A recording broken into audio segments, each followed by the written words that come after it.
The Cosmic Festival Commission studies how humans celebrate small victories with big joy. Part 1. Osh stared at the data on her screen for the third time that morning. Something was wrong. It had to be wrong. In her 200 years as a senior analyst for the Cosmic Festival Commission, she had never seen numbers like these. The commission had a simple job. They studied how different species across the galaxy celebrated important events. Over thousands of years, they had built a perfect understanding of celebration. Species celebrated when they survived something dangerous. They celebrated when they had enough food. They celebrated when they made bobbies. They celebrated major victories in war. The pattern never changed. Every single species followed the same basic rules. Until now. Osh's long fingers, each one tipped with a data analysis claw, tapped nervously on her desk. The human data made no sense at all. According to her instruments, humans celebrated constantly, multiple times per day, sometimes dozens of times in a single rotation of their planet. But the reasons for these celebrations broke every model the Commission had ever created. She pulled up a specific example. A human female had gathered 17 other humans together. They consumed expensive resources. They gave her physical items she could have acquired herself. They sang a ritual song. All of this celebration happened because the female had completed another orbit around her star. Just one more year of basic existence. Osh checked her database. Only 3 other species celebrated annual survival, and they only did it for their eldest members, the ones close to death. Humans did it for everyone, every single year from birth until death. That was strange, but not impossible. What came next made Osh question her own instruments. Humans celebrated something called Taco Tuesday. They gathered together to eat a specific food item simply because it was the third day of their week. No survival milestone, no resource abundance, just the day of the week. They celebrated when small humans learned to use waste elimination facilities properly. They celebrated when they found spaces to park their vehicles. They celebrated when their plants did not die. They celebrated when they cleaned their living spaces.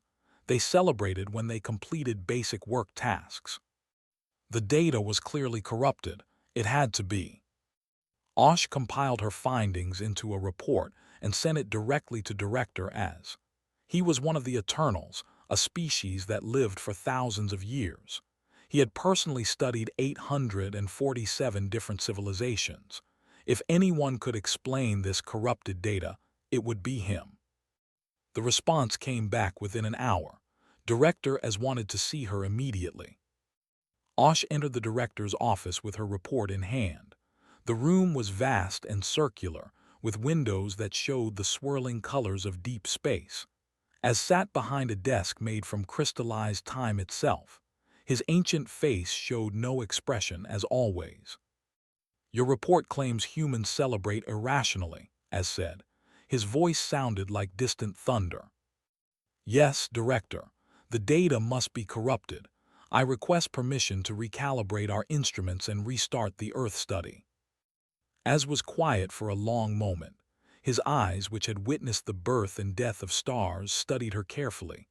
I have reviewed your work, Analyst Osh. Your instruments are functioning perfectly. Your methodology is sound.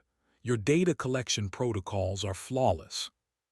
But Director, that means humans genuinely celebrate these things, or our entire understanding of celebration is wrong. As stood up from his desk. I do not believe our understanding is wrong. We have studied this for. Therefore, something about your observation method must be creating false readings. You are seeing human behavior but misinterpreting its meaning. Osh felt relief wash over her. Of course, she was simply misunderstanding what she observed. Humans must be celebrating normal things, and she was categorizing them incorrectly. I want you to go to Earth, as continued. Take a team, embed yourselves among humans, observe them directly, find out what they are actually celebrating and correct our database.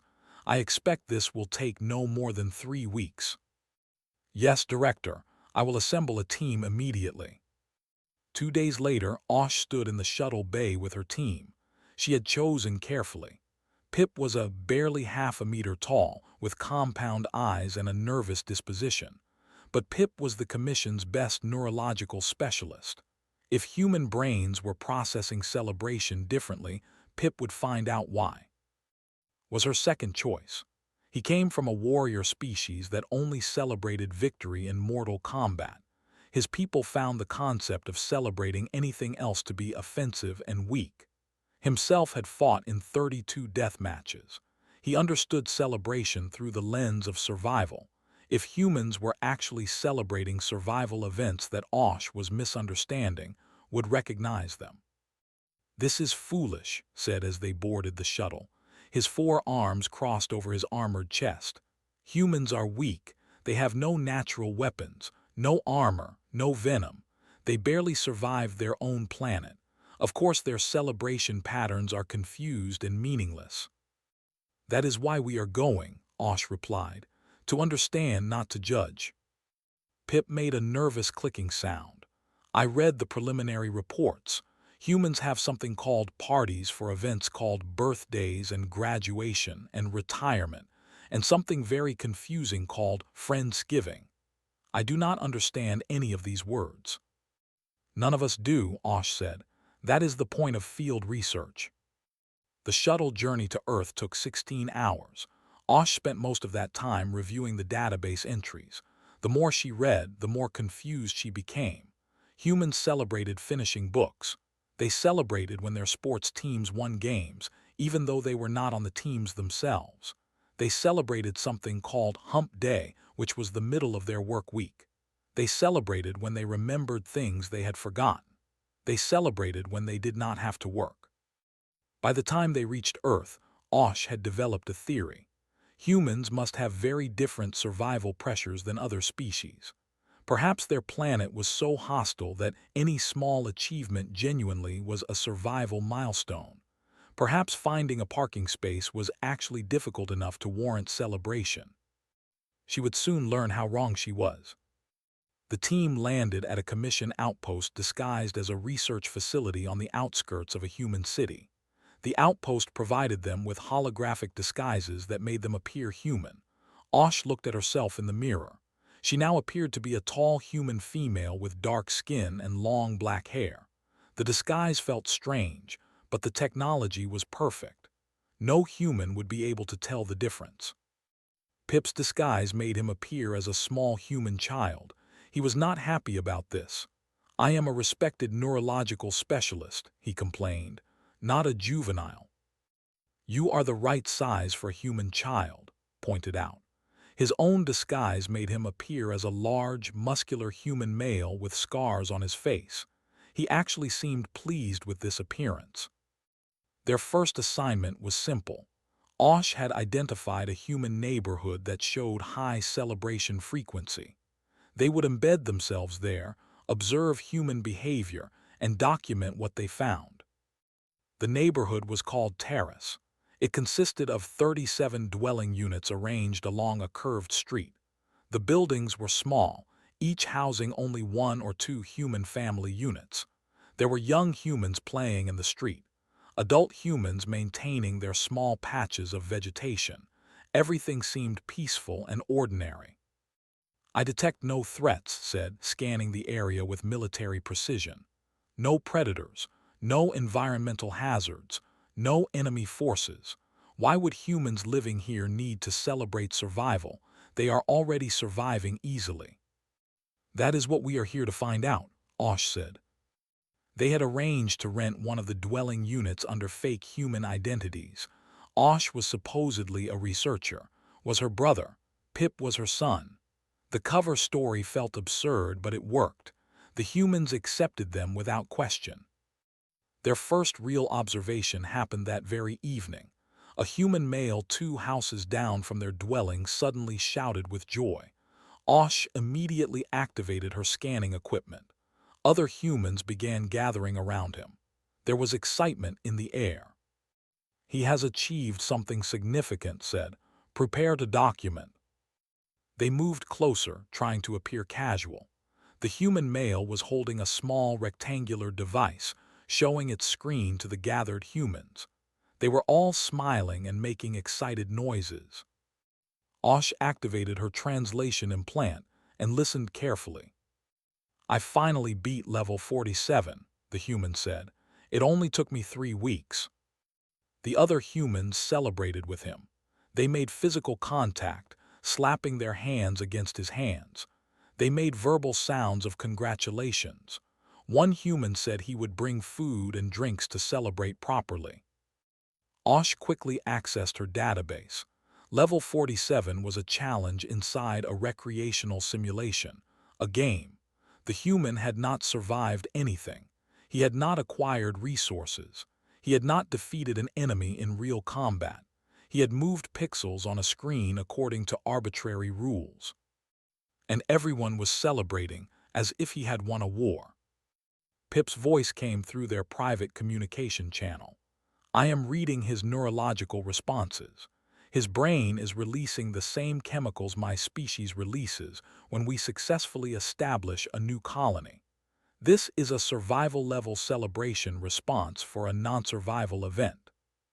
His voice was confused. "This makes no sense. He fought nothing. He survived nothing. Why celebrate?" Osh had no answer. She simply added the observation to her log and marked it as unexplained. That night, she lay in the human-style bed in their rented dwelling and stared at the ceiling. They had been on Earth for less than 1 day, and already her theories were falling apart. This was going to take much longer than 3 weeks. Part 2. The observations got stranger every single day. On their 3rd day in the neighborhood, Osh witnessed something that made her question every model the Commission had ever built. A human female named Sarah had invited them to something called a birthday party for her offspring. The young human was turning 6 years old. Osh had read about birthday parties in the database, but seeing one in person was different. The dwelling was decorated with colorful materials. There was excessive food. There were games with prizes that had no real value. And there was a cake, a sweet food item with candles on top that represented years of survival. All the adult humans sang a song. The young human looked happy.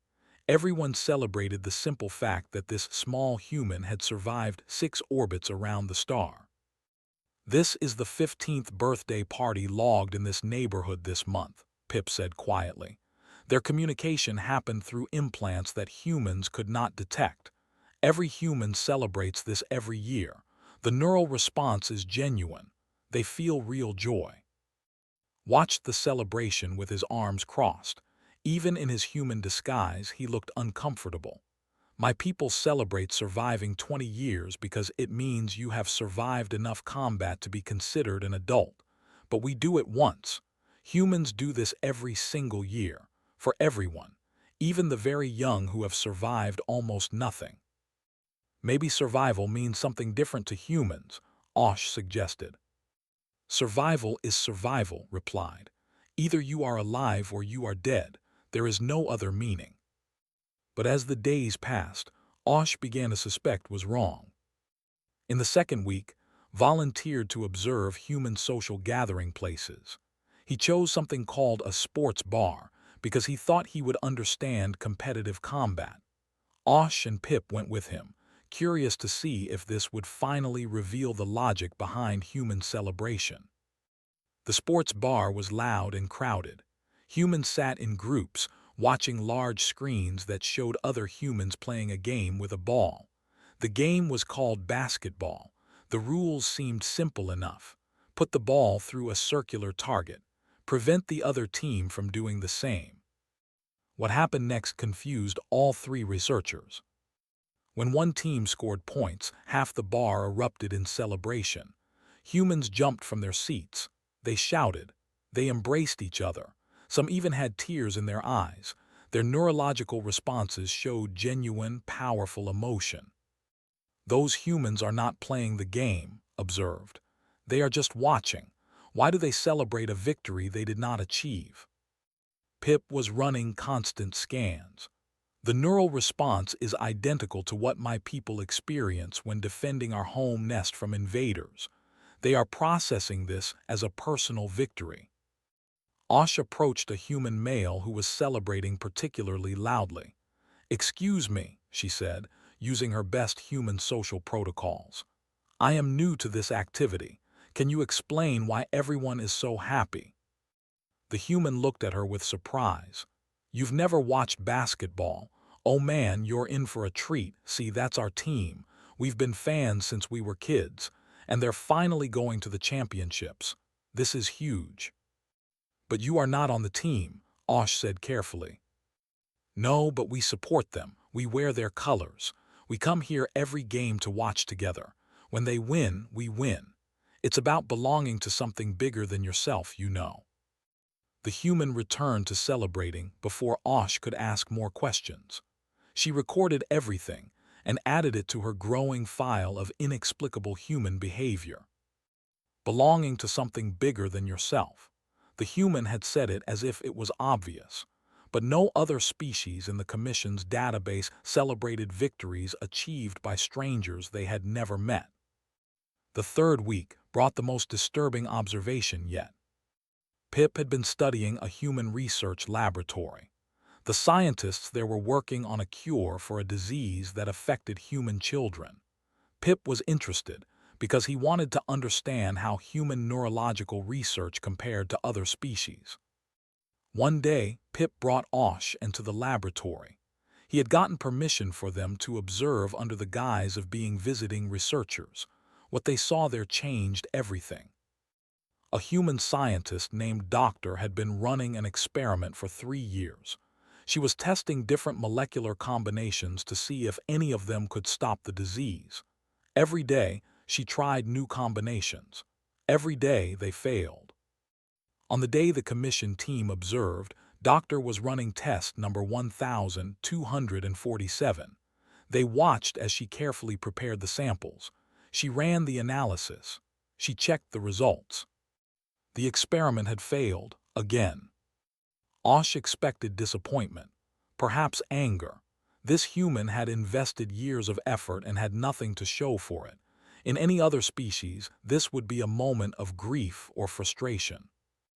Instead, the laboratory door opened and 5 other human scientists walked in. They were carrying boxes of sweet food called. They were smiling. "We heard you finished the 1247 series," one of them said. "Time for a failure party." Doctor actually laughed. "You guys are the best." They gathered around her. They ate They talked about the experiment and what they had learned from this failure. One human said something that made Osh's analytical mind freeze completely. "Hey, at least now we know that entire molecular pathway doesn't work. That's one more thing we can cross off the list. We're getting closer every day." The humans celebrated. They actually celebrated a failure. Pip's voice in the communication channel was shaking. This should not be possible. Her brain chemistry should show defeat. Instead, I am reading determination and hope. They are reframing the failure as progress. They are celebrating that they eliminated one wrong answer. Was silent for a long moment. Then he said something unusual for him. "I do not understand these humans." That night Osh sent a message to Director as. It was not the report she had planned to send. Instead, it was a request. "Director, the data is not corrupted. Human celebration patterns are real, but they do not fit any model we have. Every framework we use to understand celebration fails when applied to humans.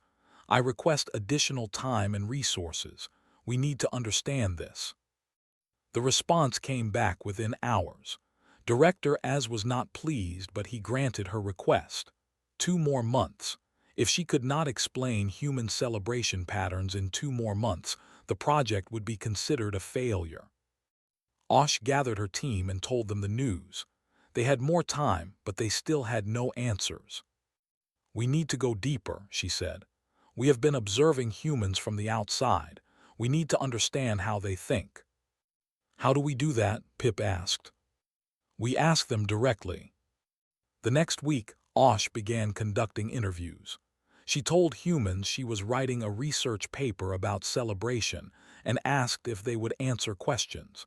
Most humans were happy to help. They seemed to enjoy talking about themselves. One human, an elderly female named, gave an answer that stuck in Osh's mind. "Why do we celebrate small things?" repeated the question and smiled.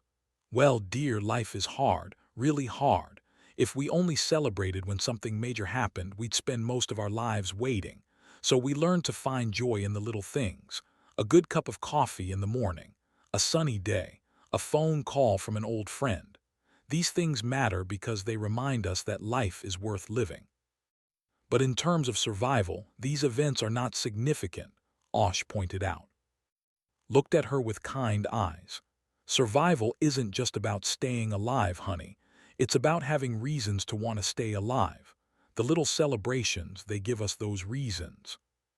Osh thanked her and ended the interview, but the words stayed with her. Survival isn't just about staying alive. It's about having reasons to want to stay alive. That night, she reviewed all their data again. Thousands of observations, hundreds of documented celebrations, birthday parties and sports victories and failure parties and Taco Tuesday and parking spaces and high fives and everything else. She began to see a pattern, not in what humans celebrated, but in what the celebrations accomplished. Every celebration, no matter how small, did the same thing. It reminded humans that they were not alone. It gave them a moment of joy in difficult times. It created connections between humans who shared the experience. It provided motivation to keep going when things were hard. Other species celebrated to mark that they had survived. Humans celebrated to give themselves reasons to keep surviving. It was completely backwards from everything the Commission understood, and it was brilliant. Osh made a decision. She requested an emergency meeting with Director as this discovery was too important to wait. Part 3. Director as arrived on Earth 3 days after receiving Osh's emergency request. He was not happy. Eternals rarely traveled anywhere personally, preferring to work through data and reports. The fact that he came himself told Osh that her reputation was on the line. They met in the Commission outpost, as sat in a chair that had been specially made for his ancient frame. His eyes, which had seen 4,000 years of galactic history, studied Osh with something that might have been disappointment. "Explain," he said simply. Osh activated the holographic display and began presenting 6 weeks of data. She showed birthday parties and sports celebrations and failure parties and Taco Tuesday. She showed humans high-fiving each other for remembering where they put their keys. She showed a gender reveal party, which was apparently a celebration for a baby that did not even exist yet. She showed retirement parties, where humans celebrated the end of being useful to society. She showed something called Friendsgiving, which was a celebration of choosing to not be with your biological family. She showed graduation parties, which celebrated the end of mandatory learning. "None of this fits our models," she concluded. "Humans celebrate constantly, but not because they have survived something. They celebrate to give themselves reasons to continue surviving." As was quiet for a long time, too long. Finally, he spoke. "This is speculation. You are interpreting data through a biased lens. You have been among humans too long and have lost your objectivity." Director I will observe these humans myself, as interrupted. I will see what you have seen, and I will explain to you what you have missed. Osh wanted to argue, but she knew better. When an Eternal made a decision, you did not question it. She simply nodded and said she would arrange for him to observe human behavior. The opportunity came 2 days later. The neighborhood was having something called a block party. It was a celebration of nothing, literally nothing. There was no specific event being marked. The humans had simply decided to gather together, share food, and spend time with each other. As agreed to attend, using a holographic disguise, Osh, Pip, and went with him. They walked down the street toward the gathering, where humans had set up tables and games and music. As observed everything with his analytical mind, Osh could see him categorizing each behavior, trying to fit it into his existing frameworks. She knew what he was thinking because she had thought the same things weeks ago. These celebrations had to mean something traditional. There had to be a logical reason. Then something happened that changed everything. A small human child, perhaps 4 years old, was running through the party. The child was laughing and full of energy. Osh recognized the child as Tommy, who lived 3 houses down from their dwelling. Tommy was running very fast, not watching where he was going. He tripped over his own feet and fell hard onto the pavement. The sound of the impact made several humans turn to look. Osh watched as carefully.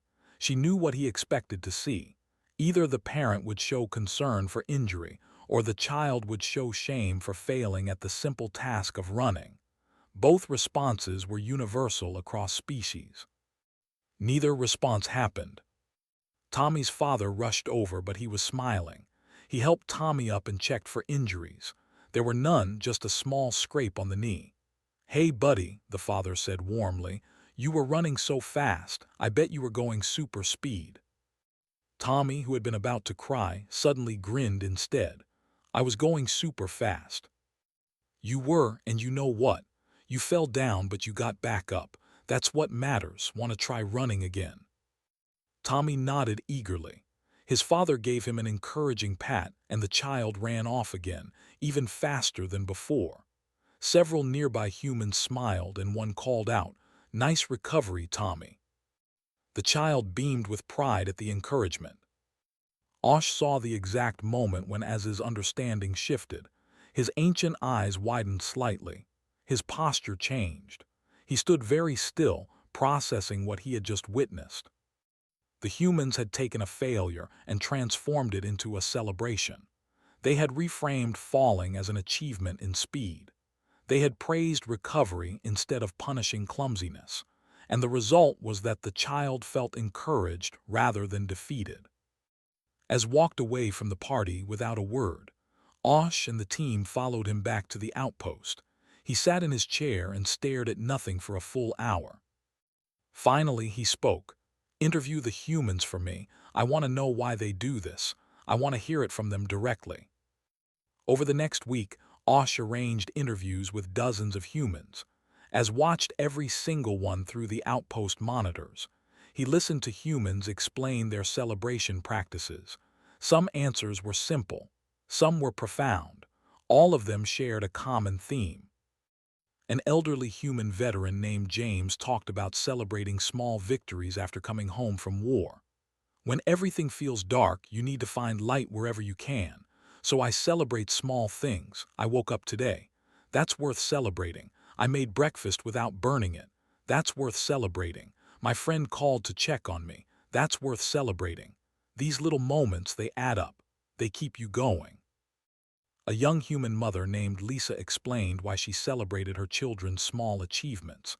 "I want them to grow up knowing that effort matters more than perfection. So we celebrate trying new things, even if they fail. We celebrate practicing hard. We celebrate being kind to others. These aren't huge achievements, but they're building blocks. They're teaching my kids that life is full of small victories, and those small victories are what make life worth living." A middle-aged human teacher named Robert described celebrating Fridays with his colleagues. "Teaching is exhausting. By Friday, we're all running on empty, so we have a tradition. We share stories about the week, we laugh about the chaos. It's not celebrating that the week is over.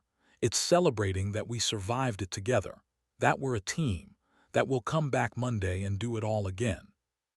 After the last interview, Az sat in silence for 3 hours. Then he called Osh into his office. "I owe you an apology," he said. "You were correct, I was wrong." Osh had never heard an eternal apologize before. She did not know what to say. Az continued, "I have studied 847 civilizations. Every single one of them celebrated to mark survival. They celebrated because survival was difficult and rare. But humans do something different. They celebrate to make survival less difficult. They celebrate to give themselves strength for what comes next. Yes, director, that is what I have been trying to explain. You could not explain it because I would not listen. As stood from his chair and walked to the window, outside, the sun was setting over the human city. Do you know what Earth is classified as in our database? No, director. Class 12 Death World. Extreme environmental hostility. Multiple extinction events in geological record. Predator-prey ecosystems with humans as primary prey for millions of years.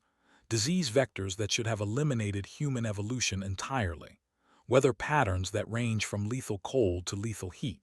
Seismic instability. Volcanic activity.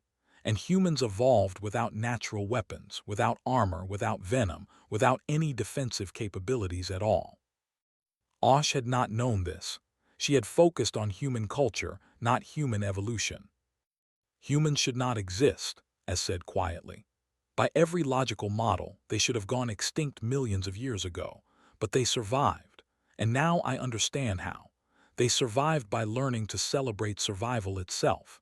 Every small victory reminded them they could keep going. Every celebration created bonds between humans that made them stronger as a group. Every moment of joy in darkness gave them a reason to face the next challenge. He turned to face Osh. They weaponized hope. They turned celebration into a survival tool instead of a reward for survival. It is the most remarkable adaptation I have ever encountered. What do we do now? Osh asked. As smiled. It was only the second time in her life that she had seen an eternal smile. We learn from them.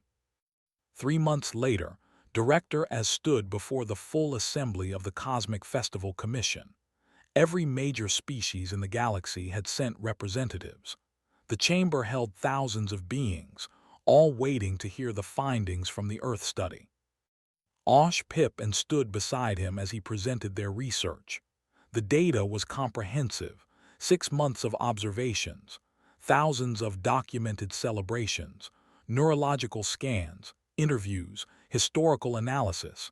Everything pointed to the same conclusion. Humans had developed a form of celebration that was fundamentally different from every other species in the galaxy. And it worked. Human civilization showed remarkable resilience in the face of challenges. Human innovation rates were exceptionally high. Human psychological health, despite living on a death world, was better than many species living in paradise. The secret was celebration.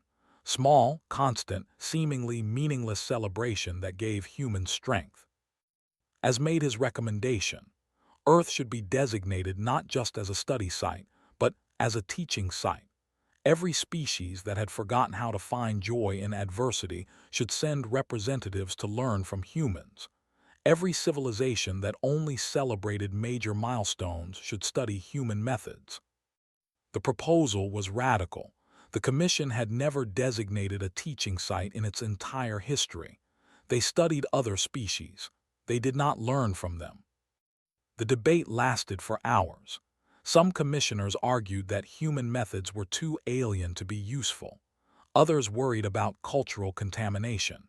Some simply refused to believe that humans had anything to teach the older, more established civilizations. But Pip's neurological data was undeniable. Tactical analysis showed that human military forces were nearly impossible to demoralize because they celebrated surviving long enough to face the next battle. Osh's statistical models predicted that species adopting human celebration patterns would show increased innovation, resilience, and long-term survival rates. Finally, the vote was called. The chamber fell silent as each commissioner entered their decision. The results appeared on the central display, 63% in favor. The measure passed. Earth would become the first teaching site in Cosmic Festival Commission history. As the vote completed, something unusual happened. One commissioner began to applaud, then another. Soon the entire chamber was filled with the sound of clapping appendages and vocal expressions of approval. Thousands of beings from hundreds of species celebrating this small administrative victory. One commissioner, a elderly like Osh, leaned over and whispered, "By the void it is spreading." Osh heard the comment and smiled. "Yes," she whispered back, "isn't it wonderful?" As stood at the podium, watching the celebration with an expression that might have been satisfaction. For 4,000 years, he had studied how civilizations marked their survival. Now, finally, he was watching civilizations learn to celebrate in ways that would help them survive better. That evening, the team gathered in a human establishment called a bar. They had learned this was where humans often went to celebrate. Osh ordered something called beer for everyone. It tasted terrible, but she drank it anyway. "What happens now?" Pip asked. "Now we train other species," said. He had changed significantly over the months. He still valued combat and strength, but he had learned to value other things too. "We teach them what humans taught us." "And what is that?" Pip asked. Osh raised her glass. The others raised theirs as well. "That survival is not just about staying alive. It is about finding reasons to want to stay alive. That every small victory matters. That joy is not a reward for survival, but a tool for survival.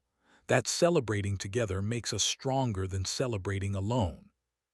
They clinked their glasses together, mimicking the human gesture they had seen so many times. "To humans," as said, "may we all learn to celebrate as they do."